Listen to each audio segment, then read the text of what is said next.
Le Burkina Faso se prépare pour son 3e examen de passage devant l'initiative pour la transparence dans les industries extractives ITIE en vue de permettre aux hommes de médias d'apporter l'information juste aux populations. Une rencontre sur les productions journalistiques dans le secteur minier extractif donc a été initiée. Plus de précisions avec Souleymane Sanou et Estelle Judith Assokba.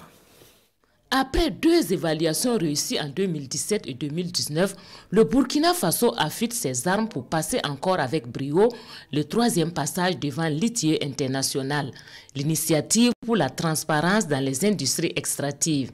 Cette institution internationale, dans son nouveau modèle d'évaluation, exige que chaque pays fasse la preuve que les journalistes ont effectivement accès aux sources d'informations dans le secteur minier et en retour réalisent des productions journalistiques. Pour ce qui est du Burkina Faso, cette évaluation va débuter à compter du 1er janvier 2023 et la contribution des journalistes est fortement attendue. Concrètement, on va vous dire c'est quoi l'ITIE. C'est quoi la validation, ça renferme en quoi, quels sont les objectifs et qu'est-ce que la validation va apporter à notre pays en matière de transparence, en matière d'exploitation des ressources naturelles. Donc ces 3 jours, effectivement, c'est pour prendre le temps de bien vous expliquer les choses pour que vous vous en imprégniez et en retour, bien informer également les populations. Ce qui change cette fois-ci, c'est que cette évaluation-là, on va demander à l'opinion nationale de se prononcer aussi sur vraiment la mise en œuvre de la norme ITIE. Alors donc, nous ne devons pas attendre au moment de l'évaluation pour venir vers vous les journalistes pour que vous compreniez cette nouvelle forme d'évaluation.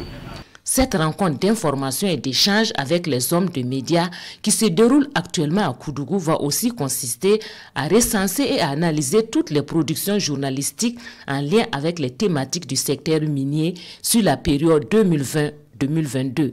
Pourquoi? Parce que ça fait partie, c'est une exigence de la norme d'être transparent. Et lorsqu'on parle de transparence, il faut que vraiment il y ait des informations. Donc si vraiment on se rend compte qu'effectivement les journalistes en ont parlé, là on sait que ce n'est pas gardé, ce n'est pas une chose gardée pour une structure quelconque. Donc c'est public. C'est ce que nous voulons. La synthèse des travaux avec les journalistes sera mentionnée dans le rapport de l'ITIE Burkina. Un élément probant qui sera un atout favorable pour le Burkina Faso lors du prochain examen de passage.